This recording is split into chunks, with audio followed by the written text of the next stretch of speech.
Hello and welcome to School Matters. Thanks for joining us today. We have a special program today. We have with us a National Board Certified Educator. Our guest today is Heather Bridges, and she is a school counselor at Boiling Springs Elementary School. Thank you for joining us and congratulations to you. Thank you very much. What an honor and quite an achievement. Thank you. If you don't mind, though, to get us started, just tell us a little bit about yourself and your background, if you will. Sure. Again, my name is Heather Bridges, and I am the counselor at Boiling Springs.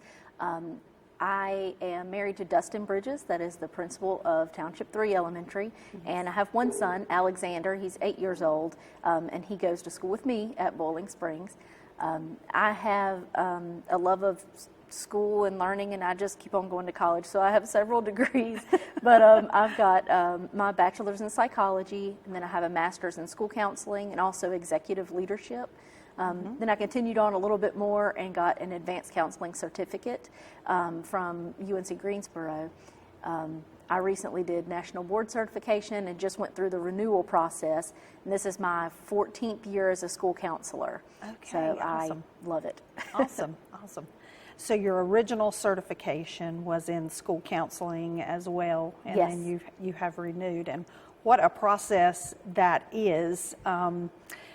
Talk about what goes into the original certification that you did several years ago, and Sure. then ultimately the renewal. Sure. So with the certification process, it is a little bit of everything, but it's kind of a deep dive into your program. And I can speak, of course, specifically to school counseling, although you can certify in multiple areas. So for the school counseling process, it involves 4 components, and one of those is a test. A lot of writing and some recording of sessions as well, individual and classroom lessons. So the process takes, it takes a lot of time and dedication and determination, but it is by far the best professional development I ever did.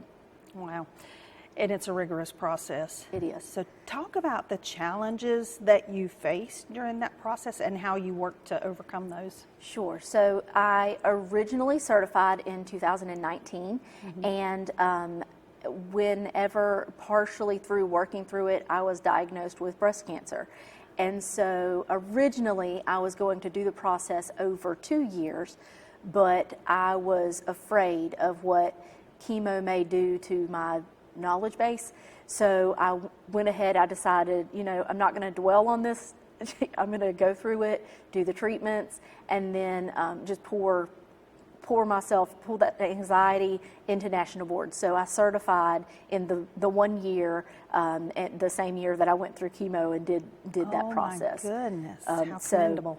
yeah, it was intense, but I had so much support from my school family and from the community. The music teacher taught every kid in the school the fight song, and they did an assembly and had posters, how and nice. it was fundraising efforts and meal trains, and I felt like the best way that I could give back was to come back stronger than ever, being the best counselor I could possibly be. So Heather, talk about any key insights or lessons that you learned through the process and how that prepared you to lead innovation in your school.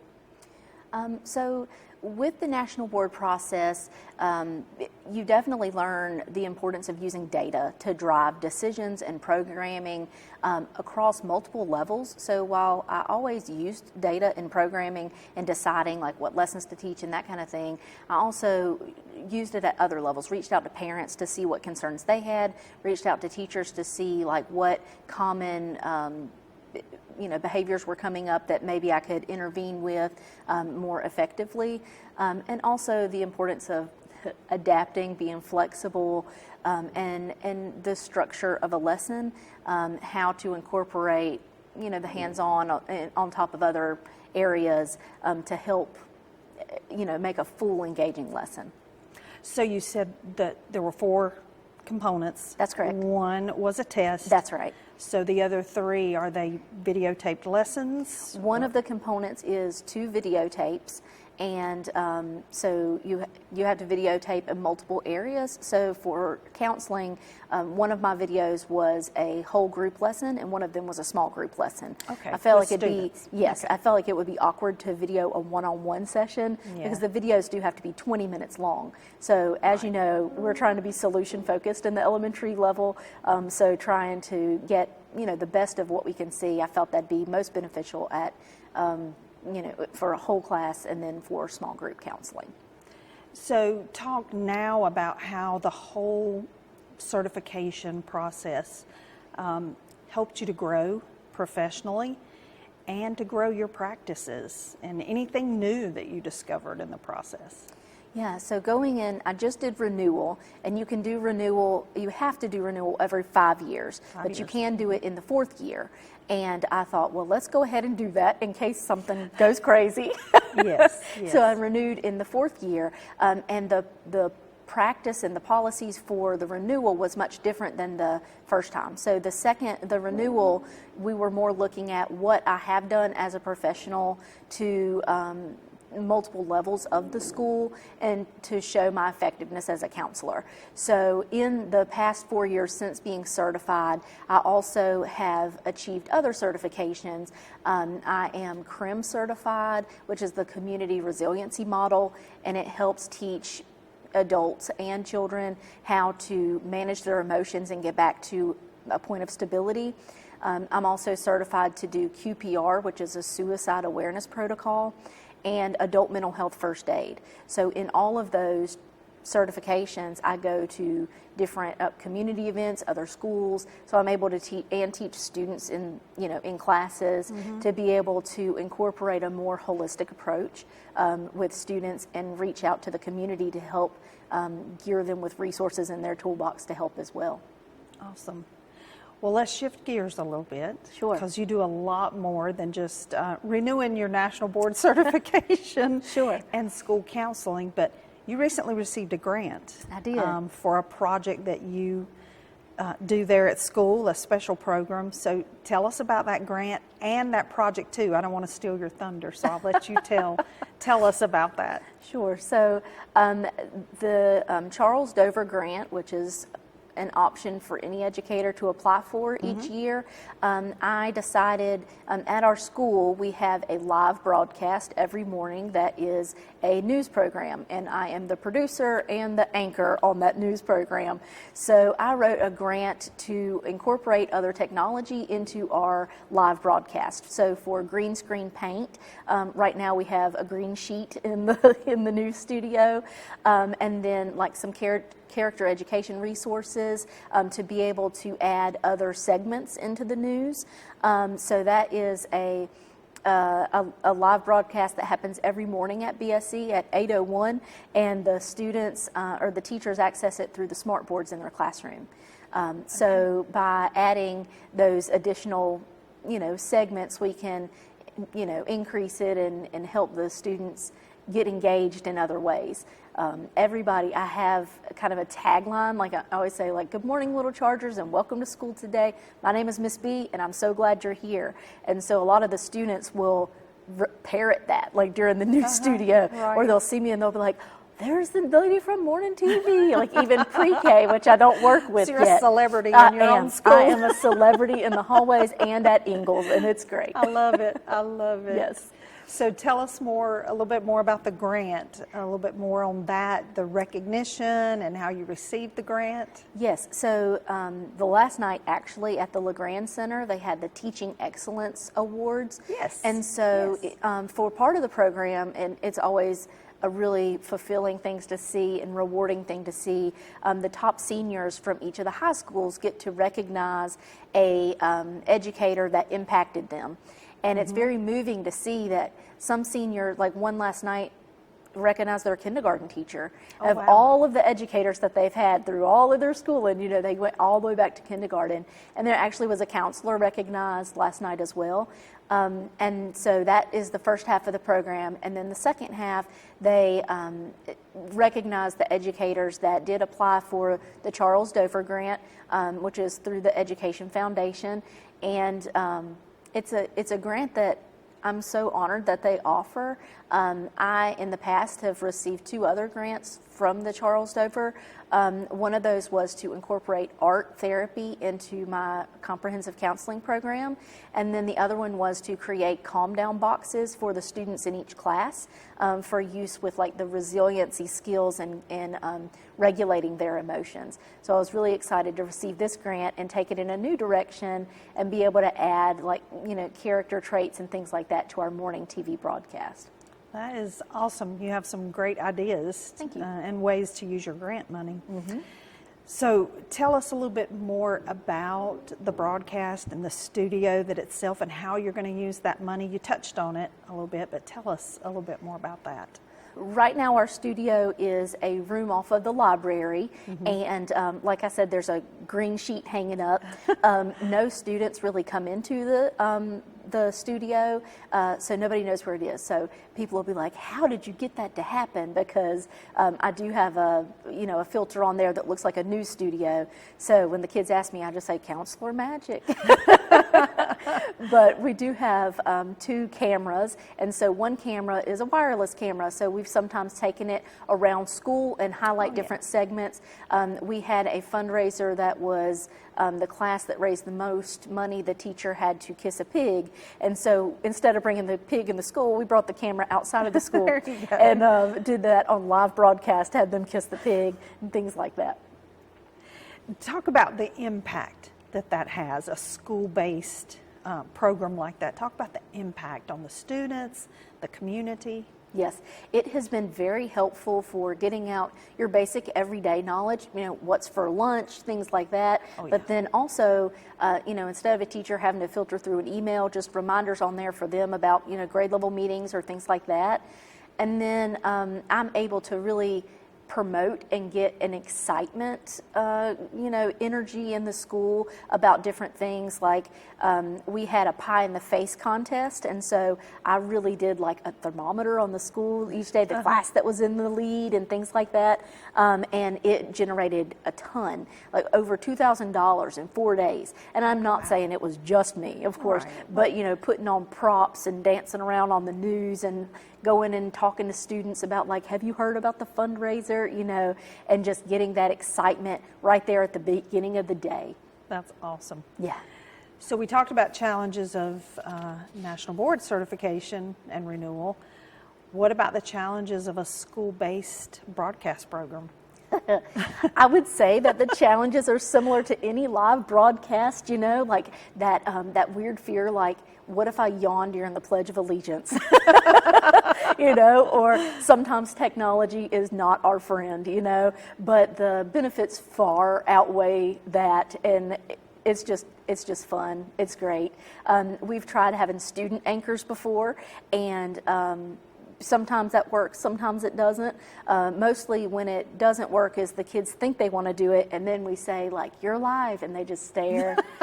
Or they whisper, and they're like, today for lunch is chicken fillet sandwich. We're like, okay, you got to talk louder, So we hope to incorporate more students and have, multiple areas in the news studio with this grant addition. Right.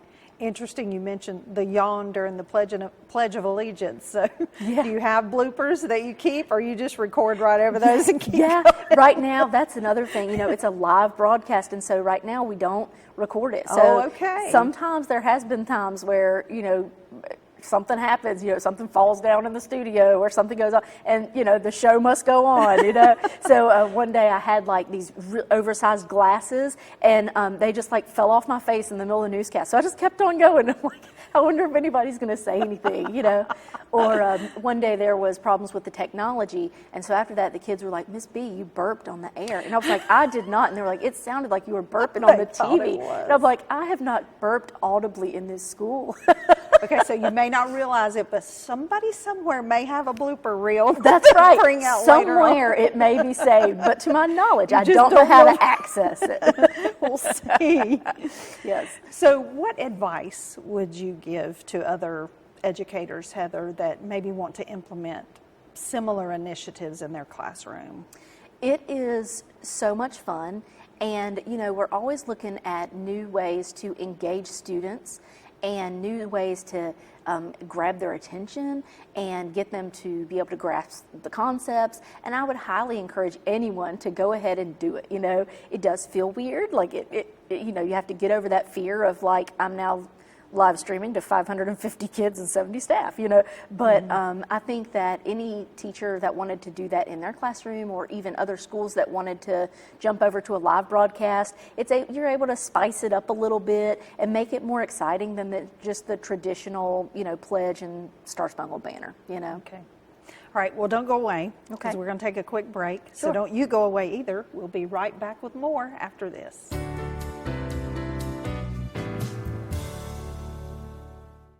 Between your job, your family, and other demands on your time, life can get pretty hectic. So we want you to take time for yourself. Hi, I'm Jennifer Harrell, and I want you to join me for Your Health. Each month, the Cleveland County Health Department and C19 TV will explore topics that affect you and your family's health. We'll discuss the importance of exercise, a healthy diet, and regular health screenings and checkups. From fitness tips to warning signs to the latest healthcare news. For Your Health will help keep you in shape and up to date in Cleveland County. We want you to be your best, so join us each month for Your Health, right here on Spectrum Cable and online, c19.tv.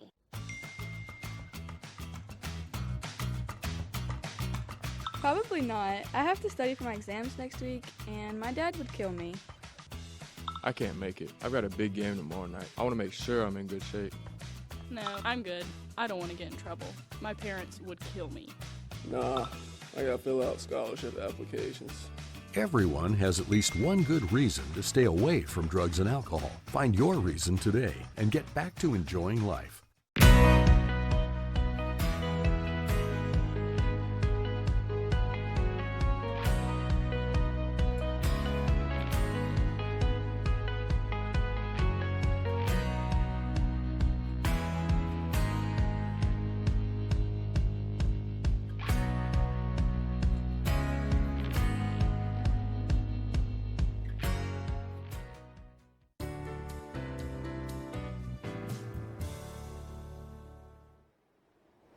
Welcome back to School Matters. Thank you for joining us today. Again, we are talking to Heather Bridges, and she's a school counselor at Boiling Springs Elementary School. And again, we have two reasons to congratulate you. You recently renewed your National Board certification as a school counselor, and you received a Charles I. Dover grant Yes. to use in the school-based news broadcast program, which you produce. Yes. So you are multi-talented for sure, and a go-getter, I can tell. But let's shift gears again. We've talked about the broadcast program. We've talked about National Board renewal. Talk about your school. Tell us what is special and what's going on at Boiling Springs Elementary School. So we have a saying at BSE that BSE really stands for best school ever. And I love it. I really feel like that is That's the case. We are one of the largest elementary schools. Right now we have about 550 students in kindergarten through 5th grade. And of course we are gearing up for kindergarten orientation day. Yes. And you know, things like that. We always are trying to find ways that we can push ourselves and be a little different and make connections to the community. So this year we are fortunate to have had several Gardner Webb coaches, children in our school transfer in just with coaching changes. Yes. So we've partnered with them, and we have several athletes from different teams, football, basketball, baseball, and even cheerleaders have started coming into the school to interact with students in different ways. They come and read to students. They come and participate for our different behavior rewards.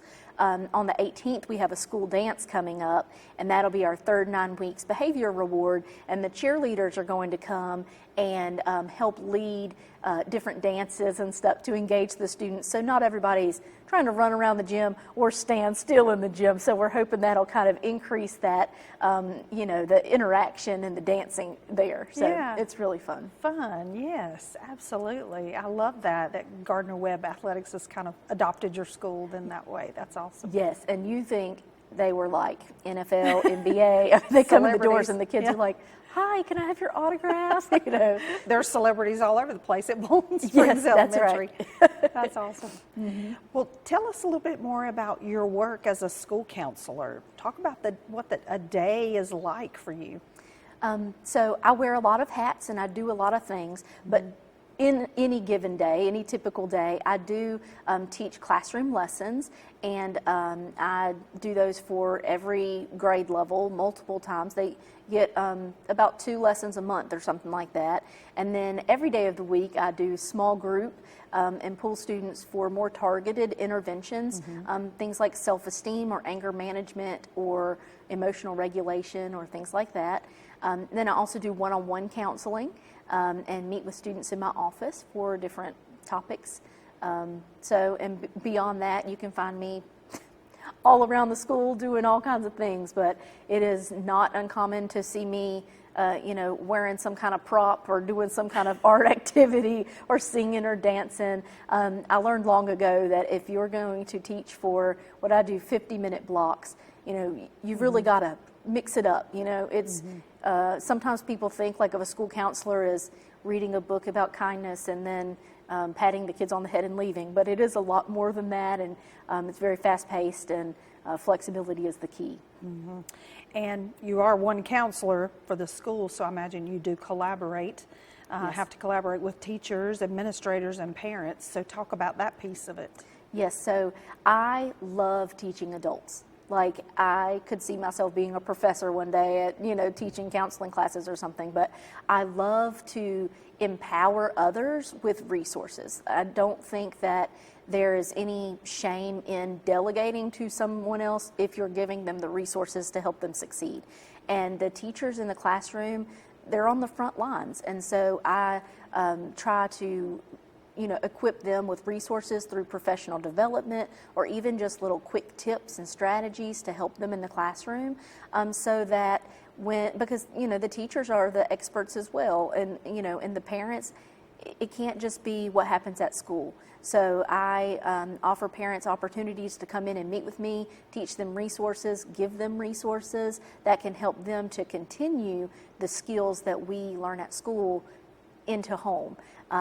Many times when there's things like behavior plans, we'll meet with the parents and we'll say, this is what we're doing at school. And then a lot of times the parents will say, wow, I love that. Like, I'm going to do that at home too. We'll put one on my fridge and we'll continue this. And so it really is a partnership. It takes a whole village to raise the child, as the popular saying goes. But just to surround the kid with as many resources and in as many ways as possible. Yeah, and you said it, a partnership, and I love the fact that you enjoy that part of your job is pulling those adults together to actually help you serve students. That's awesome. Talk about successes that you've experienced as a school counselor. Over the past 14 years, there have been so many successes. One thing that I'm very proud of is before Boiling Springs, I was the counselor at Turning Point Academy, and that's where I started my counseling career. And when I started there, they did not have graduation at Turning Point. And so I started asking the questions like, why don't we have graduation here? So I contacted College Foundation, reached out to different people, and we started graduation. And that's something that is a tradition that's continued, and that was so rewarding to see these kids realize, like, I can do something. And when I was at the high school and the middle school levels, I always wondered, what if I could have intervened sooner? So now being at the elementary school, being able to teach the preventative skills and the social skills and all of the things to help them make better choices, just that when you see that light bulb moment for students, it is so rewarding, and it's so good. Like, it just feels so right, and it's a feeling that never gets old. Yeah, well said, well said. We've talked about so many things, it's hard for me to believe there's anything else, but are there any special programs or initiatives that you'd like to highlight that you work with? Not in particular any programs that would be what I would think would be different than any other schools, but I'm just so proud of the the support that I do have in my school and the support from the community, as well as the teachers and the feedback that I get from them, the support of their ability to jump in and help when needed, it makes the day go by so quickly and makes the years I just love going to work every day. That's awesome. Yeah. So to wrap things up, what advice would you have to an aspiring school counselor? What would you say to them? Do it. It is truly the best career. I love it. I would encourage anyone who wants to help students to jump in there and do it. It's not easy, but to be able to change lives and see those light bulb moments, it's so rewarding. And you know, the pain and the struggle of everyday life, you realize, like, you got to check yourself sometimes, you know, and to be able to help a student help themselves is just, you know, you're at a loss for words with it. Absolutely. I hear educators say that a lot. It's just to make a difference in the life of a child. So. Absolutely. Well, again, congratulations to you for many reasons. And just thank you for all that you do, for being progressive and innovative, and for all that you do to support students. Thank you so much. Thank you for being here. Thank you. And thank you for joining us for this edition of School Matters. School Matters is a production of the Communications Department of the Cleveland County School System. For additional information, visit our website at www.clevelandcountyschools.org.